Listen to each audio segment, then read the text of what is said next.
핵협력에 대한 야당 일각의 반발에 대해 핵 위협 앞에서 어떤 우려가 정당화되냐고 반문했습니다. IAEA 전 사무차장은 북한이 핵탄두를 소형화하는 핵실험을 강행할 것으로 내다봤습니다. 감사원 국감이 여야 충돌로 시작 8분 만에 중단되는 등 파행을 거듭했습니다. 문자 논란을 빚은 감사원 사무총장은 정상적 소통이라고 했습니다. 김정숙 여사 인도 방문 당시 김 여사 주최 식사 행사가 없었지만 청와대 요리사가 동행한 것으로 파악됐습니다. 감사원장은 감사를 검토하겠다고 했습니다. 한국은행이 내일 기준금리를 0.5%포인트 인상할 가능성이 높은 것으로 전망됐습니다. 코스피는 또 2200선 아래로 떨어졌습니다. 소비자 일본 관광이 재개된 첫날 일본행 항공편이 대부분 만석을 기록했습니다. 항공사들은 증편에 나섰습니다. 한 남성이 권총으로 극단적 선택을 시도했다가 크게 다쳤습니다. 경찰은 권총을 갖게 된 경위를 조사하고 있습니다. 러시아가 우크라이나 공습을 이틀째 이어갔습니다. 남부 자포리자에서는 40분 동안 폭발이 이어졌고 서방은 첨단 무기 지원을 약속했습니다.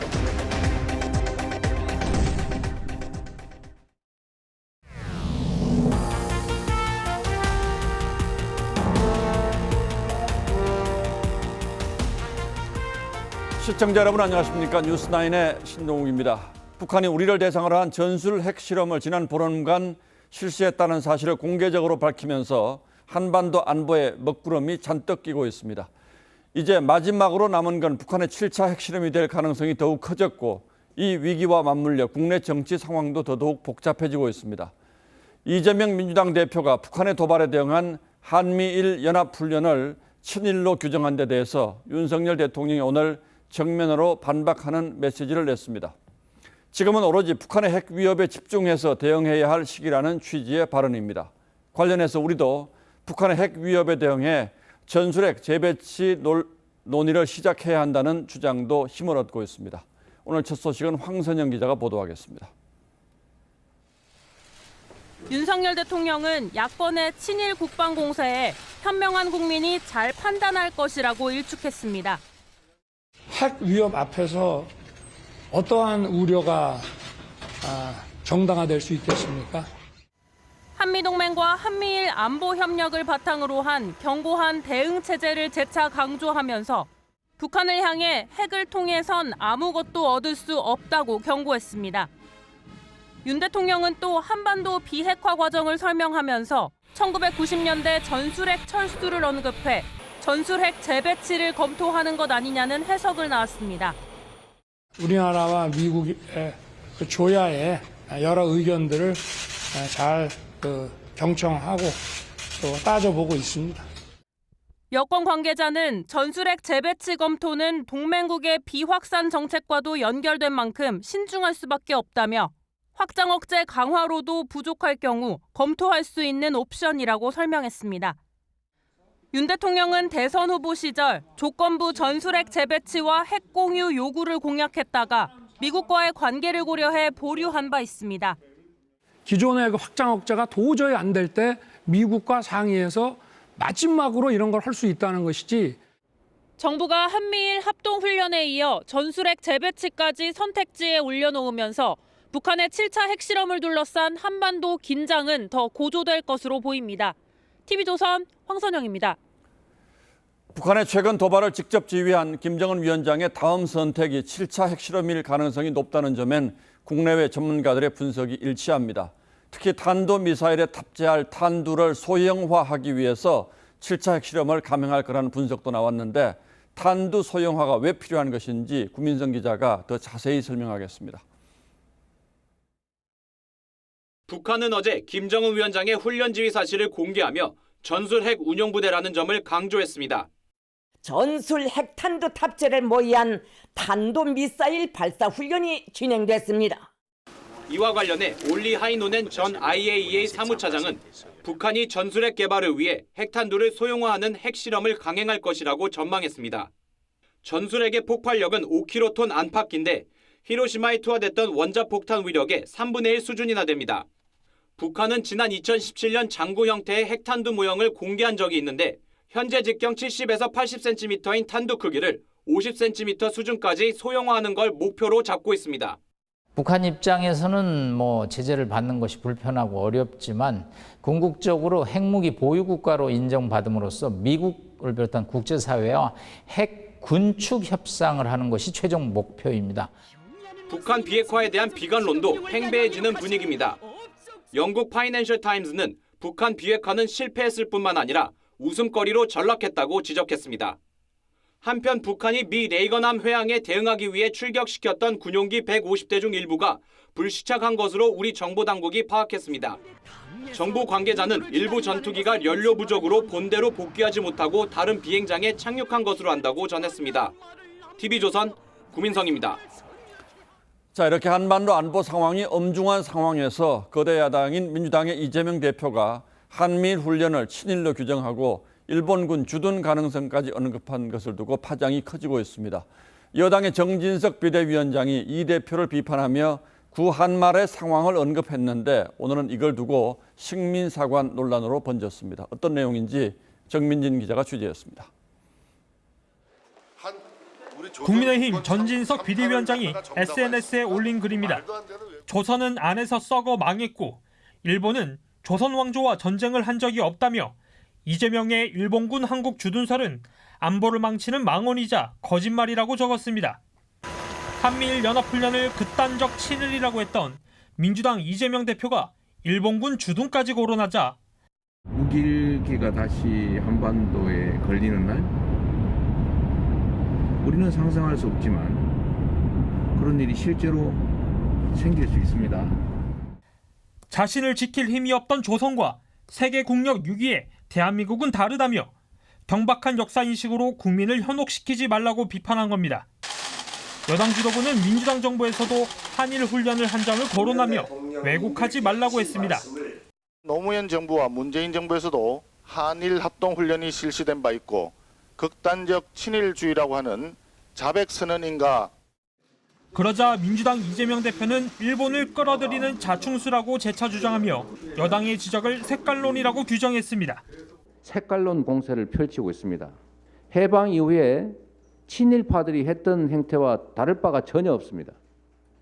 야당 지도부는 일본은 조선과 전쟁을 한 적이 없다는 정 위원장 주장을 식민사관이라고 비판했습니다. 조선 침략의 명분으로 삼은 전형적인 식민사관을 드러냈습니다. 민주당은 이완용 같은 친일 앞잡이가 설파한 내용이라며 정 위원장 사퇴를 요구했습니다.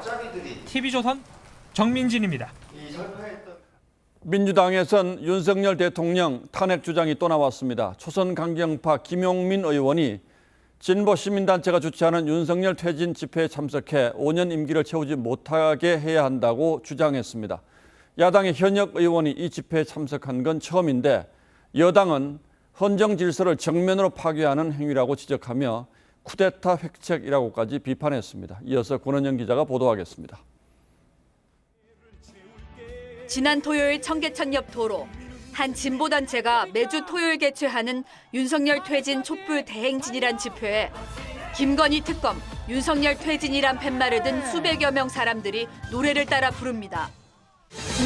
내려와라 내려와 우리가 너를 끌어내리리라.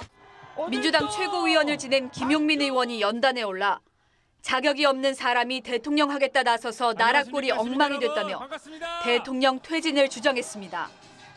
국민의 뜻에 따라서 빨리 퇴진할 수 있도록 만들어야 하지 않겠습니까? 윤 대통령 퇴진 집회에 현역 의원이 참석한 건 김 의원이 처음입니다. 친명계로 분류되는 김 의원은 당내 초선 강경파 모임인 철험회 소속입니다.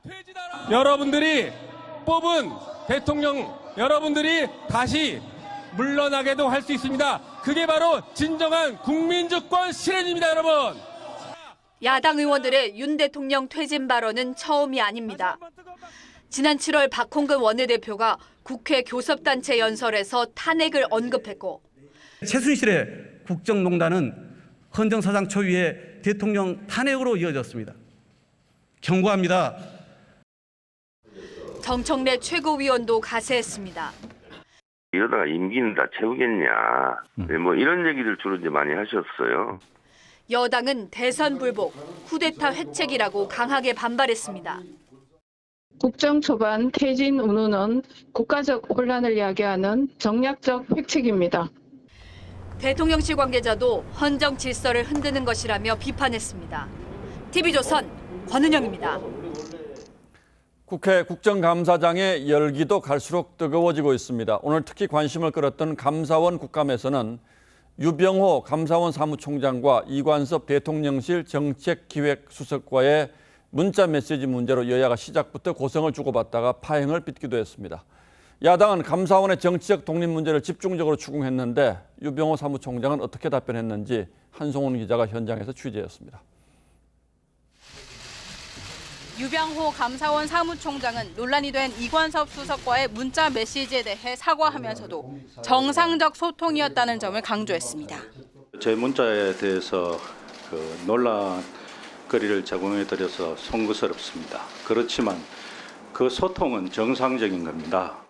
하지만 민주당 의원들은 유 총장과 이 수석 사이에 상시 보고가 있었던 게 아니냐고 추궁했고 대통령실의 정책기획수석에게 처음으로 보낸 문자입니까? 그거는 따로 답변 드리지 않겠습니다. 여당은 언론 오보에 대한 사실 확인 차원에 불과하다고 반박했습니다. 서해 공무원 피살 사건 감사 절차가 위법하다라는 신문에 기사가 보도가 됐어요. 이거 어떻게 된 일이냐라고 파악하는 차원에서 물어본 것이고 앞서 오전 국감은 정회와 속개를 반복하면서 파행됐습니다. 특히 민주당 박범계 의원은 책상을 내리치기도 했고 정회를 선언하는 김도우 법사위원장과 설전을 벌이기도 했습니다. 그렇게 하고 있잖아요. 자, 간사간 협의하십시오. 감사 중지를 선언합니다. 그럴 줄 알았어요. 박범계 의원, 체면 좀 차리세요. TV조선 한송원입니다.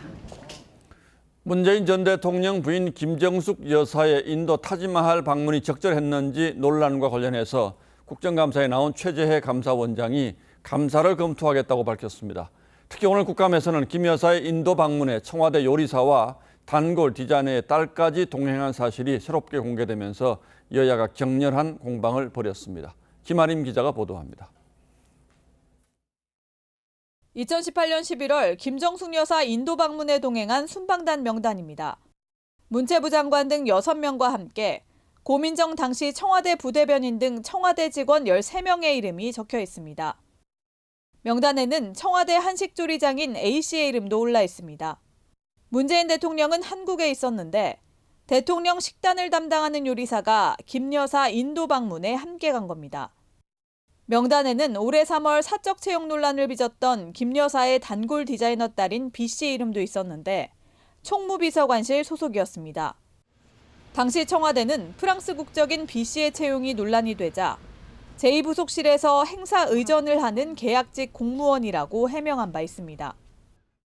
인도 정부는 당초 도종환 장관만 초청했지만 4개월 전 인도 방문 때 타지마할을 가겠다고 했던 김 여사와 수행단이 추가되면서 2,500만 원이면 될 예산은 4억 원으로 늘어났습니다. 여당은 김 여사 순방의 진상을 수사를 통해 밝히라고 촉구했습니다. 김정숙 여사의 타지마할 혈세 관광 의혹의 끝이 어딘지 궁금할 따름입니다. 사법당국의 철저한 수사를 촉구할 수밖에 없습니다. 감사원 국감에서도 감사가 필요하다는 지적이 나왔고 최재해 감사원장은 검토하겠다고 답했습니다. TV조선 김하림입니다. 이런 안보 문제와 맞물려서 국내 경제 상황도 한치 앞을 예상하기 어렵습니다. 연휴가 끝나자마자 국내 금융시장이 또 요동쳤습니다.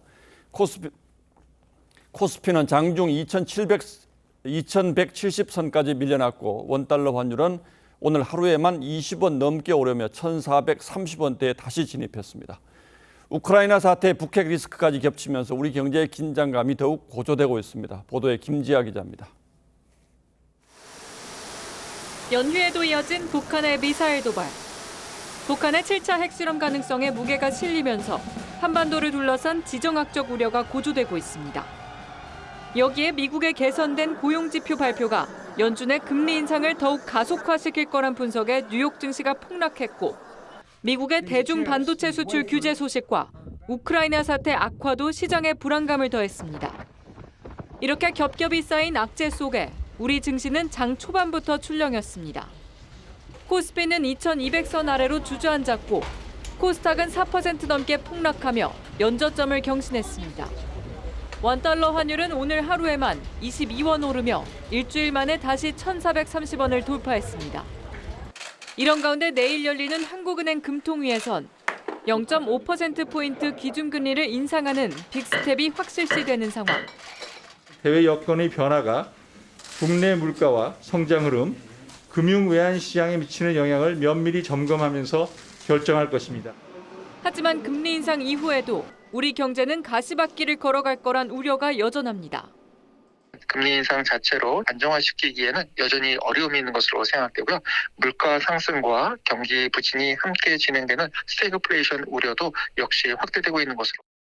한국개발연구원은 우리나라 반도체 수출 수요와 가격의 하락, 미국의 금리 인상 등을 근거로 우리나라의 경기 회복세가 약화하고 있다고 진단했습니다. TV조선 김자입니다. 국민연금이 올 상반기에만 76조 원이라는 역대 최대 규모의 적자를 낸 것으로 드러났습니다. 올 들어 주가가 큰 폭으로 떨어지면서 장부상 수치가 그렇게 줄었다는 것이지만 가뜩이나 연금 고갈 우려가 큰 상황이어서 걱정이 더 커졌습니다. 우리 노후 자금에 어떤 문제가 있는지, 앞으로 제대로 연금을 받을 수는 있는지 박재훈 기자가 알아봤습니다. 올 상반기 국민연금 수익률은 마이너스 8%였습니다. 총 915조 원의 기금 중 76조 6,600억 원이 장부상 사라진 겁니다. 적자 원인은 글로벌 경제 위기로 인한 주식과 채권의 동반 하락입니다. 주식에서만 65조 원 이상, 채권에서도 20조 원 이상 손실이 발생했습니다. 부동산 등 대체 자산 투자만 수익이 났습니다. 연금공단은 기업 가치가 반등할 거란 낙관적 전망을 내놨지만 기본적으로 국민연금은 오랫동안 보유를 하면 어느 순간에 이제 그 기업 가치가 되살아나기 때문에 국정감사장에선 기금 운영의 문제점이 지적됐습니다. 전 세계에서 우리 국민연금의 손해 규모로는 가장 큰 것으로 나타났는데 어쩔 수 없는 상황이었다고 봐야 합니까? 정부가 2057년으로 예측한 연금 고갈 시기가 앞당겨질 거란 전망도 커지고 있습니다. 언제 끝날지를 모른다는 게 가장 큰 부담이고 위기의 신호의 같습니다. 그 결과로 기금 고갈 시점이 당겨질 가능성이 있죠. 이런 가운데 올 들어 기금운용본부에서 20명이 퇴사하면서 안정적 기금 운용에 적 신호가 켜졌다는 우려가 나옵니다. TV조선 박재훈입니다. 민주당 이재명 대표와 관련한 수사 중 50m 옹벽으로 유명한 성남 백현동 아파트 특혜 개발 의혹도 있죠. 이재명 시장 당시 토지 용도를 한꺼번에 4단계나 올려주었다는 바로 그 아파트입니다. 그런데 여기서 또 다른 의혹이 드러납니다. 당초 이 아파트는 임대 목적으로 공급될 예정이었는데 임대 비중을 10%로 줄이고 일반 분양을 90%로 늘렸습니다. 그 결과 이 대표의 측근이 참여했던 민간업체는 600억 원이 넘는 수익을 추가로 올리게 됐습니다. 저희 취재진이 당시 성남시 내부 공문을 입수해서 무슨 일이 있었는지를 꼼꼼히 살펴봤습니다. 보도에 최민식 기자입니다. 지난 2016년 1월 성남시 도시개발사업단이 이재명 당시 성남시장과 도시계획과장에게 보낸 공문입니다. 백현동 부지에 임대주택 대신 분양주택을 짓겠다는 도시계획과의 계획 변경에 대한 검토 답변인데 백현동 사업은 당초 임대아파트로 제한됐다며 반대했습니다. 성남시 도시계획과는 한 달 뒤에도 똑같은 공문을 다시 보냈지만 도시개발사업단은 공공기여 방안으로 전체 세대를 임대아파트로 건설하기로 제한된 사항이라며 반대를 재확인했습니다. 하지만 성남시는 임대주택을 분양주택으로 개발계획을 바꿨고 이재명 당시 성남시장이 석 달 뒤 2016년 5월 결재했습니다. 당시 A과장은 감사원 조사에서 민간업자에게 막대한 특혜를 주는 것이라 반대했다며 결재를 거부한 뒤 한 번도 근무한 적 없는 곳으로 발령났다고 했습니다. 성남시는 백현동 부지 용도 변경도 2차례나 거부했지만 이 대표의 시장 선거 때 선거대책본부장을 지낸 김인섭 씨가 개발업체에 합류하자마자 토지 용도가 4단계나 상향되기도 했습니다. 일반 분양으로 전환하면서 민간업자가 추가적으로 얻은 수익이 641억으로 추정이 됩니다. 따라서 이재명 당시 성남시장의 해명이 필요하다고 봅니다. TV조선 최민식입니다. 쌍방울에서 뇌물수수한 혐의를 받고 있는 이화영 전 경기부지사에 대한 검찰의 추가 수사도 속도를 내고 있습니다. 검찰은 쌍방울이 아닌 또 다른 업체가 이 전 부지사 측에 최소 수천만 원대의 금품과 차량을 제공한 정황을 확인하고 해당 업체 대표를 최근 2차례 소환해 조사했습니다. 이어서 주원진 기자의 단독 보도입니다. 성남시 분당구의 한 사무실. 이화영 전 경기부지사에게 금품을 준 의혹을 받는 A씨가 대표로 있는 회사입니다. 검찰은 5일 이곳을 압수수색한 데 이어 지난주 금요일과 어제 A씨를 연이어 불러 조사했습니다. 일반적이구나. 서류 제공해달라고 하는 거 그냥 다 찾아서 드렸고 그냥 서류 있는 거는 뭐 그냥 그냥 나가셨어요. 검찰은 이전 부지사 측근 인사가 A씨 업체 2곳에 취업해 적어도 수천만 원대 임금과 차량을 제공받은 사실을 확인하고 그 경위를 캐물었습니다. 제공된 차를 이전 부지사가 많이 써 측근에게 준 월급과 차량이 사실상 이전 부지사가 받은 뇌물로 판단하고 금품이 더 오갔는지 파악하고 있습니다. 이전 부지사는 쌍방울로부터도 법인카드와 차량 등 4억 원 상당 금품을 받은 혐의로 구속된 상태. 검찰은 쌍방울 법인카드 사용 내역을 추적하다 A씨와 이전 부지사의 수상한 관계를 찾아낸 것으로 전해졌습니다. 이전 부지사가 구속 수감된 A씨에게 쌍방울 법인카드로 영치물을 사준 내역이 나와 역추적해 파악했다는 겁니다. 검찰은 또 이전 부지사가 쌍방울 법인카드로 고가 오디오를 사 이해찬 동북아평화경제협회 대표 사무실로 배달시킬 정황을 잡고 6일 압수했습니다. TV조선 주원진입니다. 오늘부터는 일본 여행이 한결 수월해졌죠. 2년 7개월 만에 일본이 무비자 입국에 나섰기 때문인데요. 일본으로 가는 항공편이 대부분 만석을 기록했습니다. 엔화 가치까지 떨어져서 일본행 수요는 계속될 것으로 전망되는데요. 김포 하네다 항공편을 2배로 늘리기로 했습니다. 윤재민 기자입니다. 도쿄 거리가 외국인들로 붐빕니다. 하네다 공항도 밀려오는 여행객으로 활기를 되찾았습니다. 일본은 오늘부터 우리나라를 포함해 68개 나라와 지역들에 무비자 입국을 허용했습니다. 코로나로 입국 제한을 시작한 지 2년 7개월 만입니다. 本日より外国人の新規入国制限の緩和 하루 입국 인원 5만 명 제한이 사라졌지만 일본에 입국할 때 백신 증명서나 72시간 이내에 PCR 음성 확인서를 제출해야 합니다. 인천공항에도 일본으로 떠나는 여행객들의 발길이 늘었습니다. 오늘부터 무비자가 풀린다고 해서 정하게 되었어요. 쇼핑하고 온천이나 유명한 신사나 정원에서 둘러보려고 하고 있어요. 네, 성인 되고 친구랑 가는 해외여행 처음이에요. 지금 너무 설레고 빨리 가고 싶어요. 오늘 하루 인천과 김포공항에서 일본행 비행기에 5,000명 넘게 탑승했습니다. 지난주 대비 2배 이상 늘어난 수치입니다. 한 여행업체는 10월 중 일본 여행 출발자가 지난달 대비 3배 이상 증가했다고 밝혔습니다. 일본 여행객이 늘자 국토부는 오는 30일부터 김포 하네다 항공편을 28회에서 56회로 2배 증편하기로 했습니다. TV조선 윤재민입니다. 오미크론 변이에 효과가 있는 개량 백신 접종이 시작됐습니다. 우선 예약을 마친 고위험군 29만 명이 접종 대상이지만 일반인도 포털 등을 통해서 신청하면은 당일에 잔여 백신을 맞을 수 있습니다. 고령층을 대상으로 한 독감 무료 예방 접종도 내일부터 시작됩니다. 차정승 기자가 자세한 일정 전하겠습니다. 백신 4차 접종 이후 반년이 지난 70대 최모 씨가 추가 접종을 위해 다시 병원을 찾았습니다. 지난 사람들은 맞아야 된다고 문자가 왔길래 제가 자청해서 이거 예약했어요. 오늘부터 오미크론 변이에도 대응이 가능한 개량 백신 접종이 시작됐습니다. 개량 백신은 초기 우한주와 오미크론 BA1 변이에 BA5 변이까지 어느 정도 예방하는 효과가 있습니다. 문지르지 마시고요. 개량 백신 접종은 요양병원 입소자, 60세 이상 고령층 등 접종 예약을 마친 29만여 명을 대상으로 이루어집니다. 우선 접종 대상은 아니지만 18세 이상 성인도 잔여 백신 예약을 통해 당일 접종이 가능합니다. 감염도 예방하면서 중증을 예방할 수 있는 백신인 이 이가 백신을 동절기 백신으로 선택하여서 접종하시도록. 트윈데믹 우려가 높은 가운데 고령층 대상 무료 독감 예방 접종도 잇따라 시작됩니다.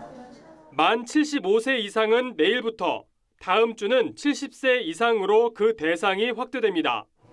독감 접종은 지정된 동네 병의원이라면 주소지에 관계없이 전국 어디서나 받을 수 있습니다. TV조선 차정승입니다. 서울 도심에서 한 남성이 권총으로 극단적 선택을 시도했다가 크게 다쳤습니다. 경찰은 이 남성이 어떻게 권총을 손에 넣었는지 조사에 집중하고 있는데 남성의 아버지가 퇴역하면서 가지고 나온 것이라는 게 가족의 주장입니다. 김창섭 기자가 취재했습니다. 주택가로 순찰차가 연이어 들어서고 차에서 내린 경찰관이 공원 방향으로 향합니다. 잠시 뒤 주변에 경찰 접근 금지선이 설치됐습니다. 새벽 5시 30분쯤 서울 서초구의 한 공원 산책로에서 50대 남성 A씨가 권총을 맞고 쓰러졌다는 신고가 접수돼 경찰이 출동했습니다. A씨는 주민들도 자주 다니는 이곳 공원 주변 산책길에서 권총과 함께 발견됐습니다. 경찰은 공원 인근 집에서 오랜 기간 홀로 살던 A씨가 극단 선택을 시도한 것으로 보고 있습니다. 라이터 터지는 소리 정도여가지고 경찰 왔을 때는 잠깐 상체 정도는 일으키셨거든요. 경찰 조사 결과 A씨가 사용한 권총은 사제총이 아니라 총기 번호가 부여된 진짜 권총이었습니다. 다만 현재 경찰이 사용하는 권총 모델이 아니고 수십 년 된 것으로 보인다고 경찰 관계자는 밝혔습니다. 경찰은 군인 출신인 A씨의 아버지가 퇴역하면서 가지고 나온 권총을 보관해왔다는 가족의 진술을 확보하고 정확한 총기 출처 등을 조사하고 있습니다. 총상을 입은 A씨는 인근 병원으로 옮겨져 수술을 받았지만 생명이 위독한 것으로 알려졌습니다. TV조선 김창섭입니다. 그룹 신화의 멤버 신혜성 씨가 술을 마신 채 운전하다가 도로에서 잠이 들었습니다. 경찰의 음주 측정 요구를 거부해서 체포됐는데 차량도 본인의 것이 아니었습니다. 술에 취해서 모르는 사람 차량을 운전한 것으로 전해졌습니다. 윤서아 기자입니다. 도로를 달리던 흰색 SUV 차량이 점점 속력을 줄이더니 차로 한복판에 멈춰섭니다. 비상 깜빡이까지 켠 채 꼼짝도 안 합니다. 10여 분간 멈춰선 차량은 순찰차가 출동하자 다시 서서히 움직입니다. 순찰차가 앞을 막아선 뒤 운전자가 차에서 내리는데 유명 그룹 가수 신화의 신혜성 씨입니다. 술에 취해 운전석에서 잠이 든 신 씨는 왕복 6차선 도로 한가운데서 멈춰 서 있었습니다. 경찰이 음주 측정을 하려 했지만 신 씨는 계속 거부했고 결국 체포됐습니다. 그런데 신 씨가 몰던 차는 자기 차도 아니었습니다. 전날 밤 서울 강남의 한 음식점에서 지인과 술자리를 가진 뒤 술에 취해 다른 사람의 차를 운전한 겁니다. 차량 소유자는 도난 신고를 했고 경찰은 음주 측정 거부와 차량 절도 혐의로 신 씨를 입건했습니다. 절도 혐의 인정하십니까? 차량 왜 절도하셨습니까? 음주운전 혐의 인정하십니까? 왜 측정 거부하셨습니까? 소속사 측은 신 씨가 음주운전을 한 것에 대해선 변명의 여지가 없다면서도 발레 파킹 직원이 준 열쇠로 운전했을 뿐이라며 절도는 아니라고 해명했습니다. 신 씨는 2007년에도 음주운전을 하다 면허 정지 처분을 받았습니다. TV조선 윤서아입니다.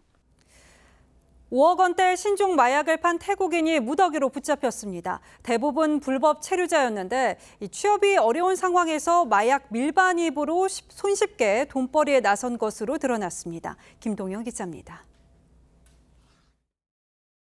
외국인 남성들이 농촌주택에 들어서더니 황급히 달아나다 바닥에 넘어지며 결국 경찰에 붙잡힙니다. 가방 안에서는 돈뭉치와 마약이 나옵니다. 태국인 A씨 등 65명은 지난 4월부터 외국인 근로자를 상대로 5억 원대 마약을 유통했습니다. 대부분 취업과 생계가 막막한 불법 체류자로 국제우편과 SNS를 이용해 마약을 손쉽게 유통하며 돈벌이에 나선 겁니다. 체류 기간이 지나고 불법 체류가 되는 거죠. 돈벌이가 적고 하다 보니까 마약에 손을 댔습니다. 최근 유흥업소에서 마약 파티를 하거나 화장품과 과자로 위장해 마약을 밀반입하는 외국인들도 잇따라 적발되고 있습니다.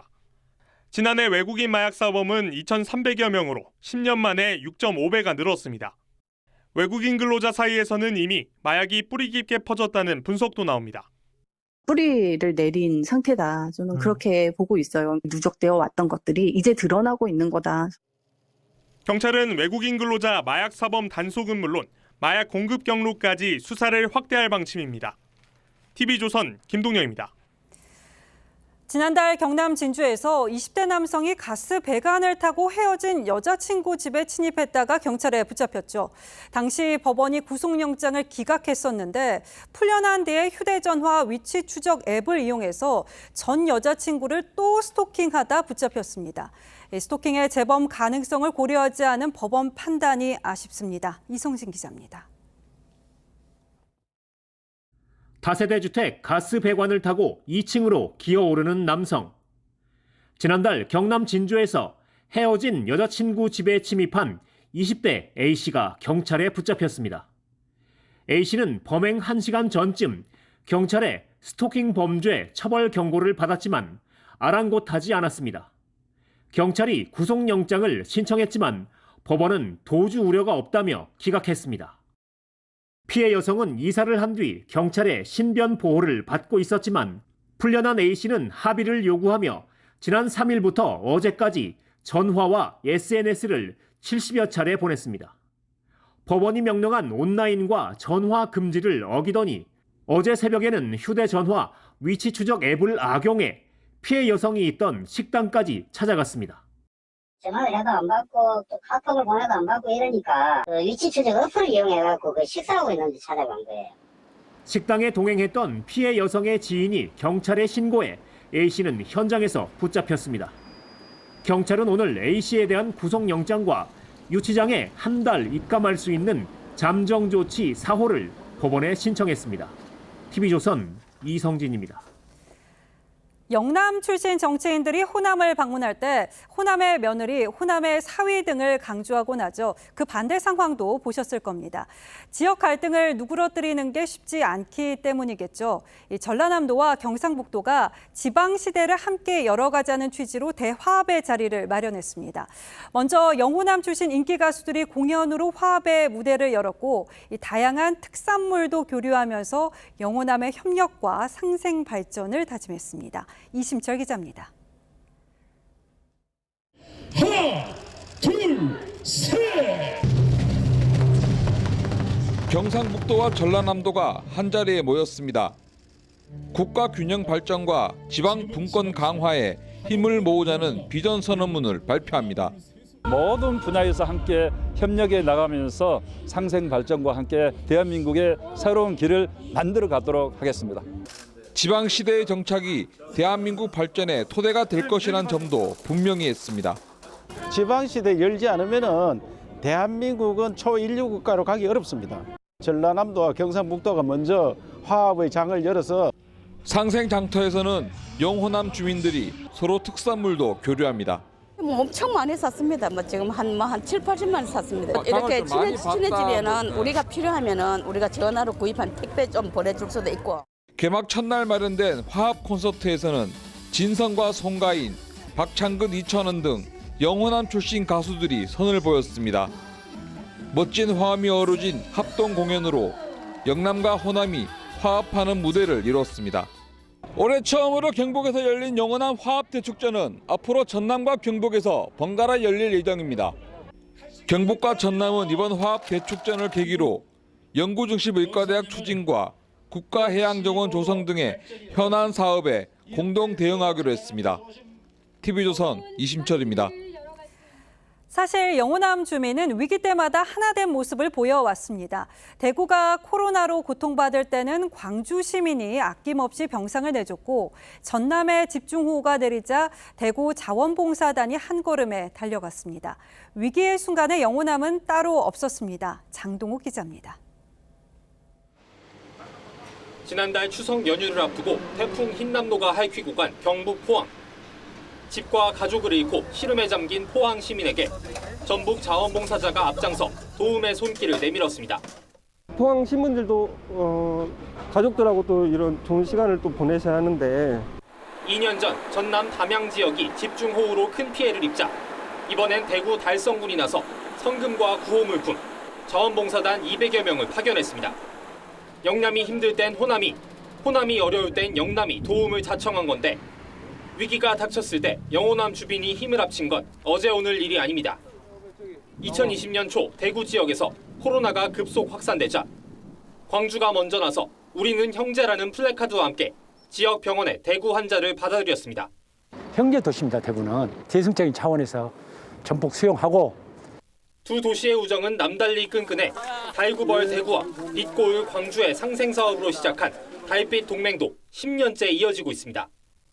경제, 문화, 사회, 체육 이런 면에서 서로 화합하고 협력하자.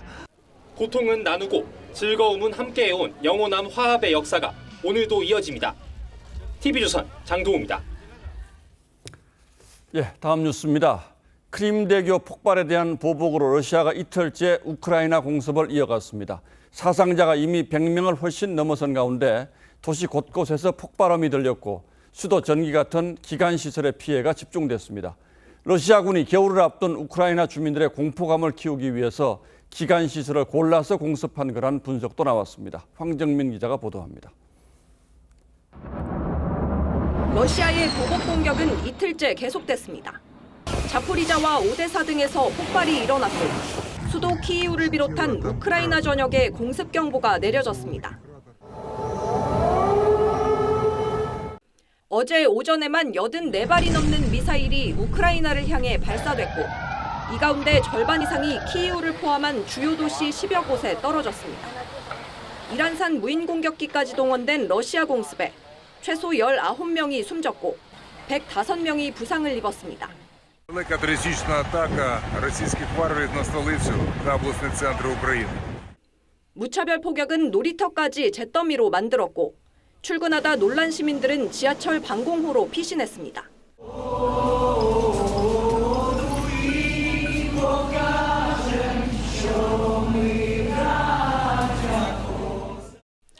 특히 이번 공습은 발전소와 상수도 등 우크라이나 기관 시설을 집중 파괴했습니다.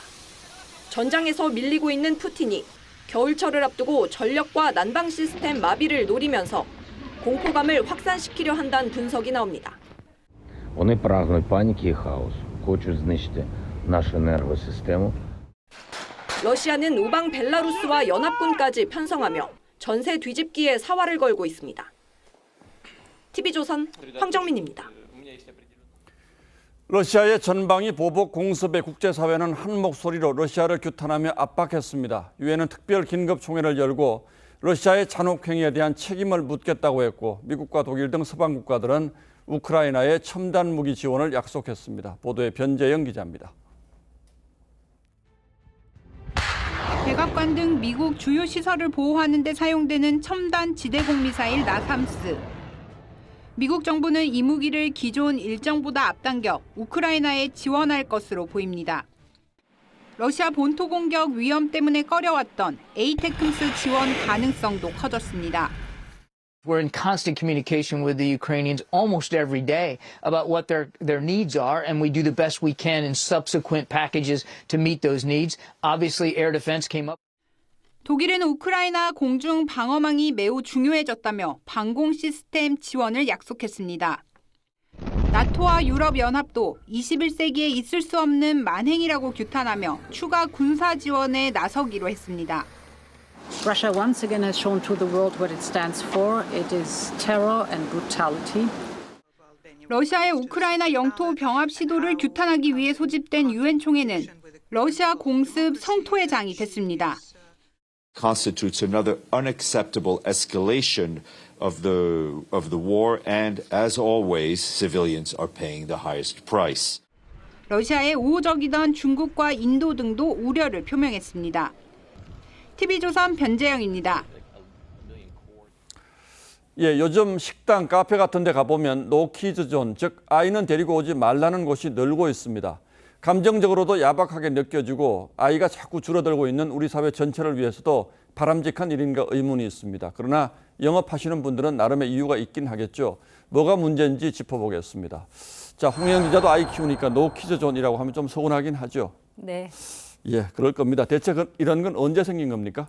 네, 지난 2015년 식당에서 화상을 입은 아이에게 식당 측이 일부 배상하라는 판결이 있었는데요. 예. 그 뒤로 영유아나 어린이의 입장을 금지하는 노키즈존이 하나둘 생겨났습니다. 이 여론도 노키즈존에 우호적인 편인데요. 지난해 조사에서 노키즈존 운영을 찬성하는 응답이 이 70%를 넘었고 반대는 17%에 그쳤습니다. 그렇다 보니 부모들을 위해서 노키즈존이 어딘지 알려주는 지도까지 생겼는데 현재 400곳이 넘습니다. 예, 뭐 아주 조용한 고급 식당 같은 데라면 이해가 되긴 합니다만 그래도 좀 야박하게 느껴집니다. 그런데 아이뿐만 아니라 특정 연령대 손님을 아예 받지 않겠다라는 업소가 자꾸 생겨난다면서요. 네, 최근에 한 캠핑장이 40대 이상 연인은 받지 않겠다며 노중년을 공지했다가 논란이 일었습니다. 부산의 한 대학가 술집은 일부 교수들이 갑질을 한다면서 노교수존을 내걸었다가 항의를 받고 내렸습니다. 또 한 카페에서는 중고등학생들이 카페 주변에서 흡연을 한다면서 출입을 막은 노유스존 사례도 있습니다. 예, 뭐 나름대로 이유가 있어 보이긴 합니다만 어쨌든 이게 법적인 문제는 없습니까? 네, 어느 쪽이든 뚜렷한 법적 근거는 없습니다. 다만 이 헌법 측면에서 따져볼 수는 있겠는데요. 2017년 국가인권위가 내린 판단이 있습니다. 제주도의 한 노키즈존 식당에 특정인 배제는 차별 행위라며 시정명령을 내렸는데 예. 이 헌법상 영업의 자유가 보장되지만 무제한 인정되는 건 아니고 그보다는 차별받지 않을 권리, 평등권이 더 중요하다고 본 겁니다. 2013년도에 유엔 아동권리위원회에서 일반 논평을 발표했는데요. 여기에 따르면 공공장소에서 아동의 출입을 제한하는 것은 아동이 문제거리거나 아니면 문제야라거나 이런 사회적인 인식을 생길 수 있게 한다는.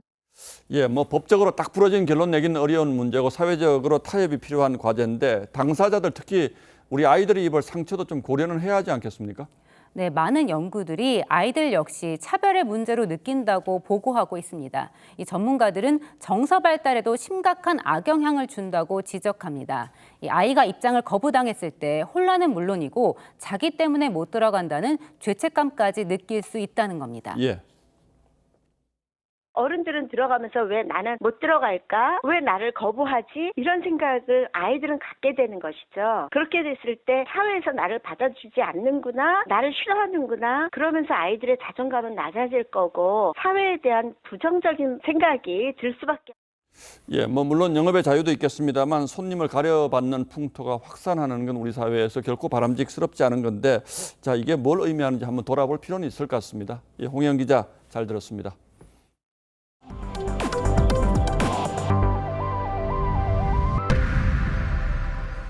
30조 적자에 빠진 한국전력이 국정감사 도마에 올랐습니다. 지난 정부가 밀어붙인 탈원전이 적자의 원인인지를 두고 여야는 공방을 벌였는데 한전의 방만한 경영도 상상 이상이었습니다. 뇌물 받은 직원이 25억 원 넘는 퇴직금을 받아가는 어처구니 없는 일도 벌어진 것으로 파악됐습니다. 유혜림 기자입니다. 올해 적자가 30조 원에 달할 것으로 전망되는 한국전력에 대해 의원들은 방만 경영을 질타했습니다. 8억 3천만 원에 달하는 뇌물을 받은 뒤 25억 원이 넘는 퇴직금을 받아가고 잘못 지급된 출산가구 복지 할인 금액이 2,800억 원이 넘는 등 방만 운영에 대한 쓴소리가 쏟아진 겁니다. 이런 방만한 경영 실태를 보고 우리 국민들께서 과연 전기요금 인상을 납득하겠습니까? 대규모 적자에도 문재인 정부 국정과제로 추진된 한국에너지공과대학에 연간 1,000억 원 이상 지원하는 게 타당하느냐에 대한 지적도 나왔습니다. 그러니까 한전 공대의 ATM 기계가 된 겁니다. 탈원전 정책으로 인한 적자폭 확대 문제도 제기됐습니다. 지난 5년간 탈원전 정책으로 원전 이용률이 10%포인트 줄면서 값비싼 LNG 구입 비용은 14조 원이나 늘었습니다. 맞습니다. 그래서 기저전원, 원전과 석탄의 이용률과 발전 비중이 떨어진 것도 또 하나의 원인입니다. 무리한 신재생 발전 등이 적자를 키웠다는 비판에도 야당은 탈원전 정책보단 다른 원인을 찾는 데 급급했습니다. 탈원전 정책은 시작도 하지 않았고 지금 국제 유가하고 가스 가격이 상승하면서 한전 적자가 30조, 40조. 탈원전 정책 등으로 누적된 적자를 줄이기 위해 전기요금 인상이 불가피하지만 한전 스스로도 뼈를 깎는 자구 노력이 필요하다는 지적입니다. TV조선 유혜림입니다. 올 가을 극장가는 중년 배우를 내세운 영화가 줄줄이 대기 중입니다. 농익은 연기는 물론이고 탄탄한 스토리와 듣는 재미까지 더했습니다. 이정민 기자가 소개해드립니다.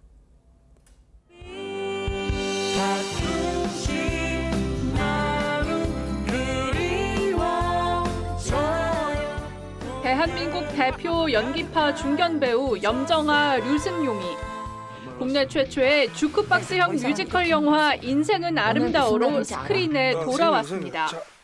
서로의 아름다웠던 찬란했던 순간들을 같이 기억하는 그런 영화입니다. 20대 초반부터 40대 후반 역할까지 대역 없이 소화했고 노래와 춤에도 도전장을 내밀었습니다. 할리우드의 원조 로맨스 퀸 줄리아 로버츠와 중후한 섹시미로 톱스타 반열에 오른 조지 클루니도 티켓 투 파라다이스에서 딸의 결혼식을 회방 놓으려는 이혼한 부부로 중년의 케미를 자랑합니다. 정직한 후보 2로 돌아온 배우 라미라는 더 강한 웃음과 억척 같은 연기력을 과시하고 영화 리멤버에서 배우 이성민은 뇌종양 말기의 80대 노인으로 분장해 60년의 세월 동안 준비해온 복수극을 그립니다. 오랫동안 연기를 하면서 쌓아온 인지도를 바탕으로 해서 티켓 파워가 있을 뿐 아니라 탄탄한 연기력을 갖고 있어서 폭넓은 연령대와 다양한 캐릭터를 소화할 수 있기 때문에 어떤 장르에도 잘... 깊어가는 가을, 농익은 세월만큼이나 중년 배우들의 무르익은 연기가 관객들의 마음을 물들입니다. TV조선 이정민입니다. 겨울 스포츠의 꽃 프로농구가 이번 주말 돌아옵니다. 10개 구단 감독과 선수가 한자리에 모였는데 이 통신 라이벌이기도 한 SK와 KT의 신경전이 치열했습니다. 이다솜 기자입니다. 저는 SK랑 KT가 강력한 우승 후보라고 SK와 KT라고 생각하는데요. 공공의 적은 지난해 우승팀 SK와 올 시즌 컵 대회 우승팀 KT였습니다. 입단부터 지지 않겠다는 양팀 감독의 각오. 급이 다른 스피드를 보여드리겠습니다. 따라하실래도 따라하실 수 없을 겁니다. 못 따라오겠다는데 한번 따라가 보겠습니다. 지난 시즌 MVP의 주인공 SK 최준용은 정장을 입고 참석해달라는 KBL 사무국의 요청에 마치 힙합 가수 같은 독특한 패션으로 등장해 화제를 모았습니다. 여기에다 입담은 더 거칠 것이 없었습니다. 저는 당연히 제 자신이 기대가 되고요. 또 어떤 새로운 선수들이 또 저 막으려고 더 달려들지 너무 기대가 됩니다. 하지만 KBL 가입금 미납건으로 인해 신생구단 캐롯에게도 관심이 집중됐습니다. 저나 선수는 열심히 하고 있어요. 열심히 운동하고 있고 지금 상황이 제가 말씀드릴 수 있는 입장은 아니고. KBL은 오는 13일 정오까지 가입금 1회분 5억 원을 내지 않으면 정규리그 출전을 불허하겠다고 했습니다. 올 시즌 프로농구는 오는 15일부터 270경기 대장정을 시작합니다. TV조선 이다솜입니다.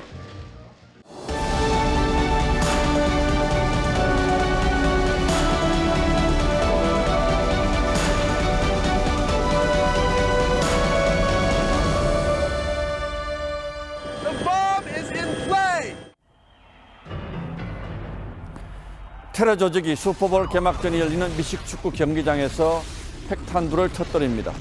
경기장은 물론 볼티모어시가지가 잿더미가 되죠. 미국이 테러 배후로 러시아를 지목하면서 핵전쟁은 초읽기에 들어갑니다. 영화와 원작 소설 제목 공포의 총합은 처칠의 연설 한 구절에서 따왔습니다. 서로 불신하는 이기적인 개인들이 모여서 일으키는 엄청난 재앙을 표현했던 말이죠. 이제는 21세기 핵전쟁의 공포를 가리킵니다. 열차로 운반하던 러시아 핵탄두 중에 10개가 탈취당합니다. 남은 탄두들이 폭발하면서 핵폭풍이 러시아 평원을 덮칩니다. 미 국가안보회의 요원들이 탄두 회수에 나서지만 한 개가 테러리스트 손에 들어갑니다. 테러범은 이 소형 핵탄두를 배낭에 메고 맨해튼 한복판에서 타이머를 작동시킵니다. 핵무기는 크게 전략핵과 전술핵 둘로 나뉩니다. 전략핵은 대륙간 탄도미사일, 잠수함 발사 탄도미사일이나 전략 폭격기로 운용됩니다.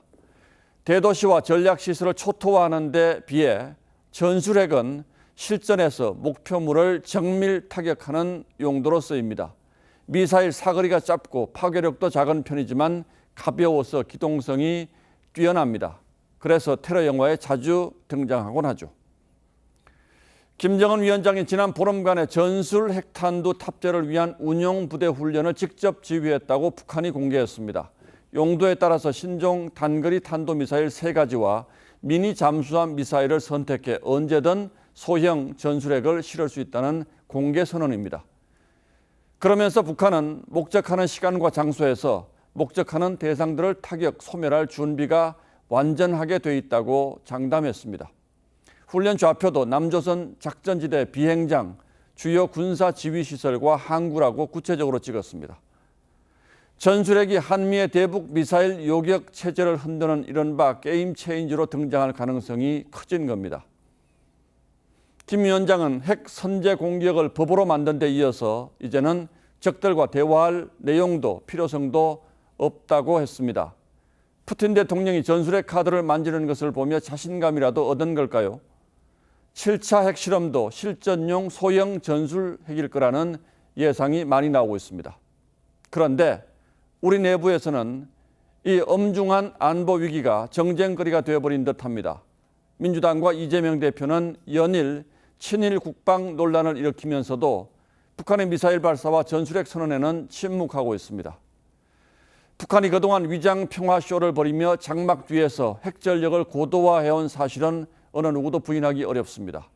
우리 모두 그 현실을 목격하고 있으니까요. 하지만 지금 와서 그 책임을 누구에게 묻고 따지겠습니까? 다만 더 솔직하게 현실을 직시했으면 좋겠습니다. 북한이 핵을 가졌다는 사실, 우리를 목표로 하고 있다는 사실, 그리고 북한은 결코 핵을 포기하지 않으리란 그 엄중한 현실 말이죠. 10월 11일 앵커의 시선은 북핵 앞에서 였습니다.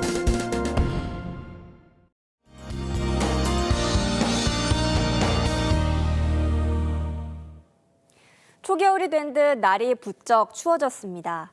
내일 아침에도 춥겠는데요. 일부 지역은 물이 어는 곳도 있겠습니다. 기온 보시면 대전과 안동이 5도까지 떨어지겠고요. 서울은 7도에서 출발하겠습니다. 옷을 따뜻하게 입으시되 큰 일교차는 고려하셔야겠습니다. 낮에는 오늘보다 기온이 오르겠는데요. 서울의 한낮 기온 21도, 대전과 대구는 22도까지 오르겠습니다. 하늘도 맑을 것으로 예상돼 낮부터는 가을 정취를 물씬 느끼실 수 있겠습니다. 다만 아침까지는 안개가 짙다는 점 참고하셔야겠습니다. 주말까지 기온은 점차 더 오르겠고요. 비 소식 없이 맑은 날씨가 이어지겠습니다. 날씨였습니다. 10월 11일 화요일 뉴스9은 여기서 모두 마치겠습니다. 시청해주신 여러분 고맙습니다.